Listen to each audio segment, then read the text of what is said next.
L'iniziativa è nata a Treviso appena una settimana fa e sta riscuotendo, soprattutto attraverso Facebook, successo ed attenzioni. Nel mirino ci sono loro, i furbetti del parcheggio, quelli che non si fanno scrupoli ad occupare per minuti ma anche per ore gli stalli riservati ai portatori di handicap. Ma un gruppo di disabili e normodotati ha deciso di dire basta al malcostume. Armati di macchina fotografica immortalano gli impostori e pubblicano le foto su Facebook oscurando la targa delle loro auto. Da Treviso l'iniziativa battezzata Fotografa l'impostore ha valicato praticamente in modo istantaneo i confini della provincia, raccogliendo il favore di molti sostenitori in tutto il Veneto. Il servizio che è andato in onda martedì scorso sulla vostra rete in questo senso ha fornito un impulso molto grande e io di questo vi ringrazio. Siamo arrivati oltre una cinquantina, oltre 60 persone impegnate in questo sforzo.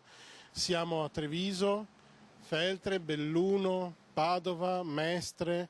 Ma altri detective volontari spuntano anche in altre parti d'Italia e in soli 7 giorni a Treviso sono stati fotografati decine di abusivi dello stallo. In quest'ultima settimana, parlando soltanto della zona di Treviso, circa 25 o 30, grosso modo, ma le foto continuano ad arrivare per cui è difficile fare una stima. Le foto raccolte avranno lo scopo di sensibilizzare la comunità a questa bruttissima abitudine, anche se non potranno costituire un elemento valido a far multare i responsabili, che a quanto pare, quando colti sul fatto, hanno sempre una giustificazione pronta quando non sconfinano in peggio.